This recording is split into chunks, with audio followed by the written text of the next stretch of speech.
ओम शांति। अव्यक्त मुरली रिवाइज 11/5/77। सार है संपन्न स्वरूप की निशानी, शुभ चिंतन और शुभ चिंतक। बाप दादा सदैव बच्चों को संपूर्ण स्वरूप में देखते हैं। हर एक बच्चा बाप समान आनंद, प्रेम स्वरूप, सुख, शांति स्वरूप है। हर एक के मस्तक से, नैनों से क्या नजर आता है? हर एक गुणों और शक्तियों का भंडार है। अपने को भी सदैव ऐसे संपन्न समझकर चलते हो। संपन्न स्वरूप की निशानी सर्व आत्माओं को दो बातों से दिखाई देगी। वह दो बातें कौन सी हैं? ऐसी संपन्न आत्मा सदैव स्वयं प्रति शुभ चिंतन में रहेगी और अन्य आत्माओं के प्रति शुभ चिंतक रहेगी। तो शुभ चिंतन और शुभ चिंतक, यह दोनों ही निशानियां संपन्न आत्माओं में दिखाई देगी। संपन्न आत्मा के पास अशुभ चिंतन व व्यर्थ चिंतन स्वतः ही समाप्त हो जाता है, क्योंकि शुभ चिंतन का खजाना सत्य ज्ञान ऐसी आत्मा के पास बहुत होता है। जैसे रॉयल फैमिली के बच्चे अशुभ चिंतन व व्यर्थ चिंतन के पत्थरों व मिट्टी से नहीं खेलते। शुभ चिंतन के लिए कितना अथाह खजाना मिला है उसको जानते हो ना? अखुट खजाना है ना। शुभ चिंतन अर्थात समर्थ संकल्प। तो समर्थ और व्यर्थ दोनों इकट्ठे नहीं रह सकते। जैसे रात और दिन इकट्ठे नहीं होते। अमृत वेले उठते और आँख खोलते ही क्या शुभ संकल्प व चिंतन करना है, यह भी बाप ने सुना दिया है।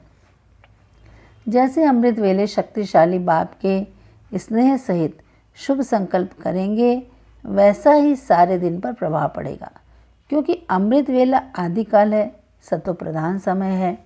बाप द्वारा बच्चों को विशेष वरदानों व विशेष सहयोग का समय है। इसलिए अमृत वेले के पहले संकल्प का आधार सारे दिन की दिनचर्या पर होता है। जैसे गायन है, ब्रह्मा ने संकल्प से सृष्टि रची। संकल्प का इतना महत्व दिखाया हुआ है। ब्रह्मा आदिकाल में रचना रचते हैं। वैसे तुम ब्राह्मण आदिकाल अर्थात अमृत वेले जैसा संकल्प रचेंगे, वैसा ही सारे दिन की दिनचर्या रूपी सृष्टि ऑटोमेटिकली होती रहेगी। ब्राह्मणों का पहला संकल्प कौन सा है?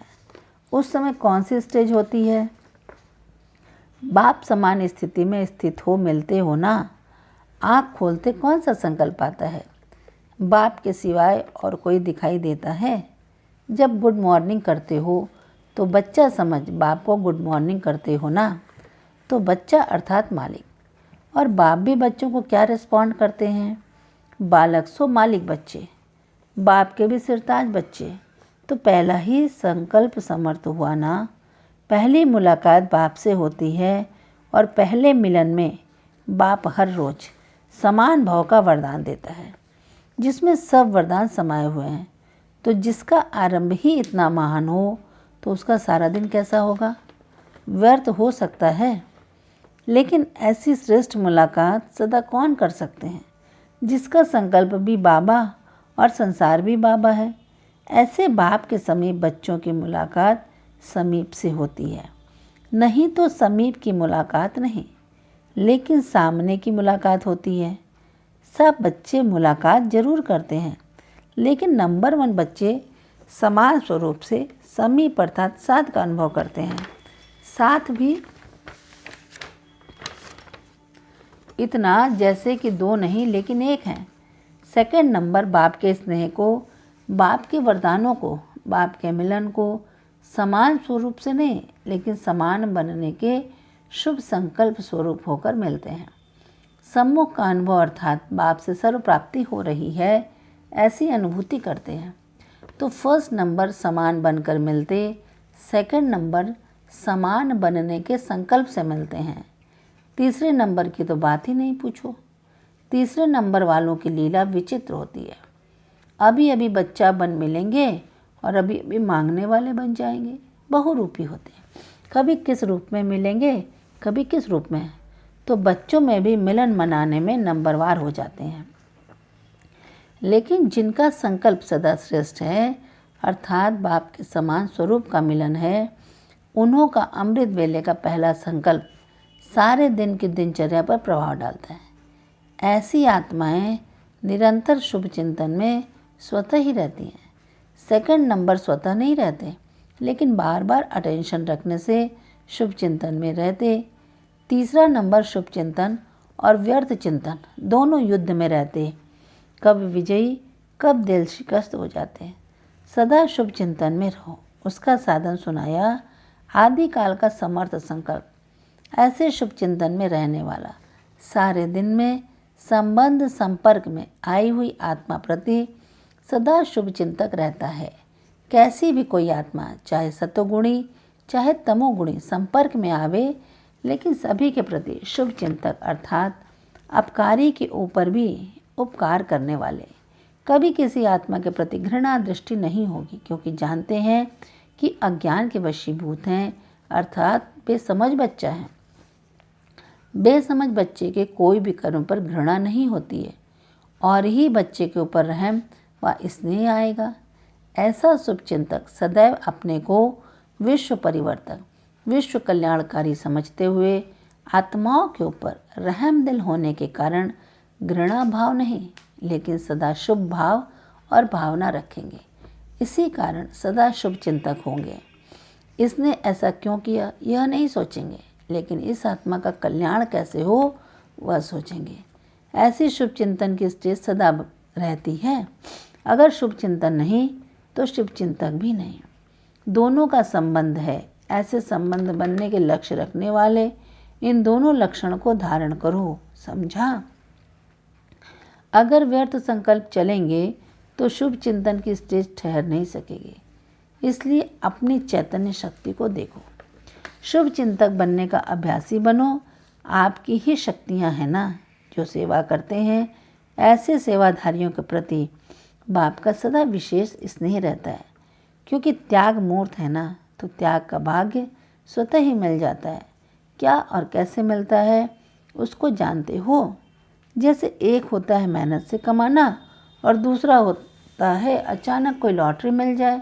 तो अपने पुरुषार्थ की शक्तियों व सर्व गुणों की अनुभूति करना यह तो सभी करते हैं, लेकिन विशेष सहयोग का प्रत्यक्ष फल ऐसी अनुभूति होगी जैसे मेरे पुरुषार्थ के स्टेज से प्राप्ति अधिक है। जिस अनुभूतियों के पुरुषार्थ का लक्ष्य बहुत समय से रखते आए, वह अनुभूतियाँ ऐसे सहज और पावरफुल स्टेज की होंगी जो न चाहते हुए मन से यही निकलेगा कि कमाल है बाबा की। मैंने जो सोचा भी नहीं कि ऐसे हो सकता है, वह साकार में अनुभव कर रहे हैं। तो ऐसे बाप के विशेष वरदान की प्राप्ति का अनुभव सहयोगी आत्माओं को होता है। ऐसे अनुभव जीवन के एक विशेष यादगार रूप बन जाते हैं। अच्छा, ऐसे बाप के सदा सहयोगी आत्माएं हर कदम से फॉलो फादर करते हुए बाप को प्रत्यक्ष करने वाले, सदा स्वयं के गुणों की प्राप्ति की लहरों में लहराते हर्षित रहने वाले, बाप के स्नेह में समाये हुए ऐसी समान आत्माओं को बाप दादा का याद प्यार और नमस्ते। बच्चों की तरफ से बाबा को नमस्ते नमस्ते नमस्ते।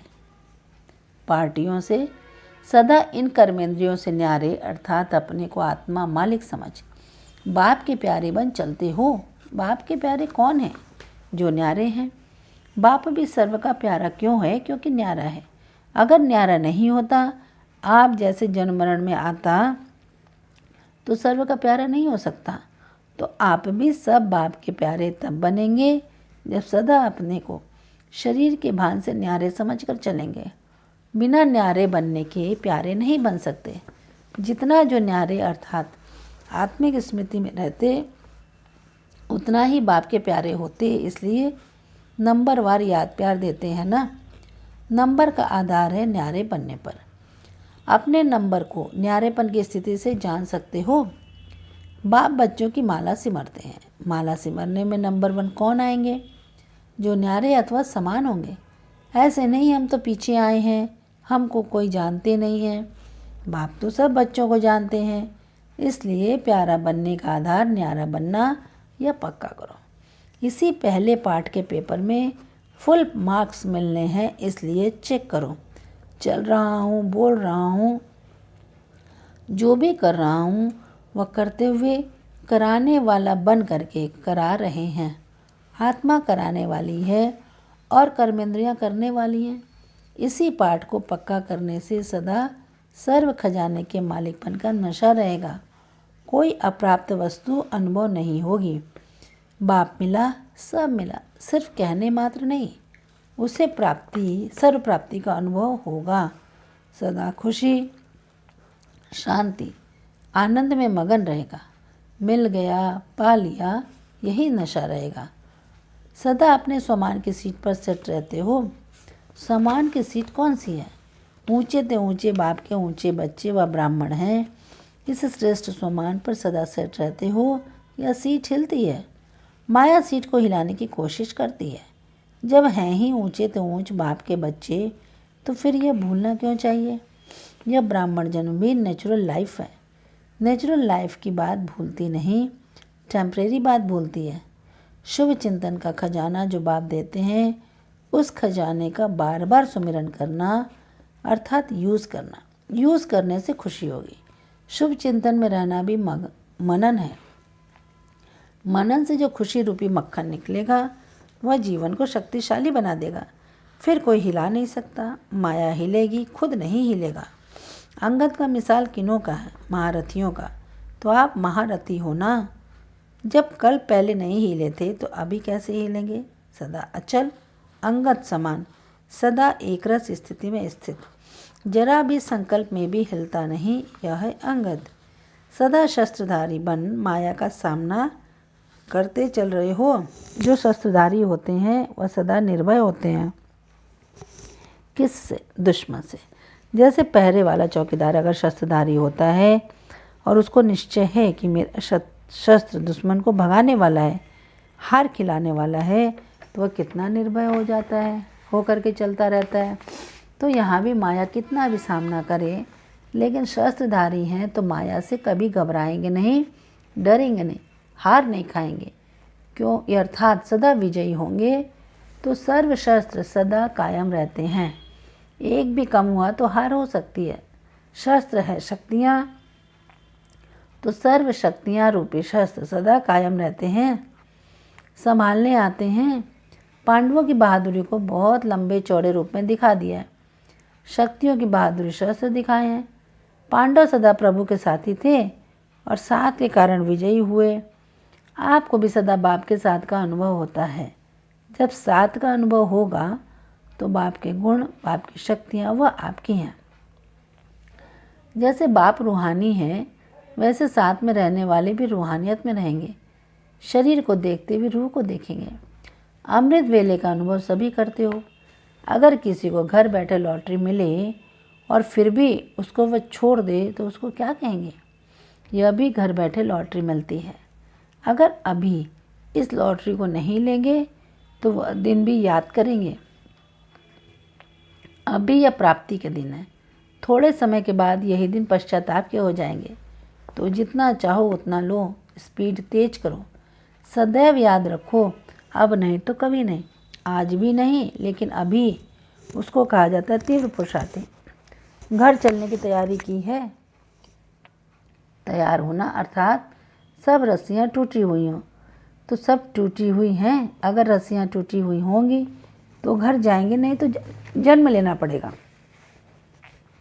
सर्विस में समाप्ति की है। जब तक विश्व को संदेश नहीं दिया तो विश्व कल्याणकारी नाम कैसे पड़ेगा? फिर तो इंडिया के कल्याणकारी हुए। इतने अभ्यासी हो, जो कुछ भी हो सहज ही शरीर से निकल जाएंगे। यह प्रैक्टिस है। कोई भी संबंध व संस्कार कसमसा कर न करें, कसम कसा न करें। जाना तो सबको है, लेकिन एक जाएंगे सहज, एक जाएंगे युद्ध करते करते। तो जाने के लिए तैयार हो या तो ठीक, लेकिन सहज जाएंगे या तैयारी है? डायरेक्ट जाएंगे या वाया जाएंगे?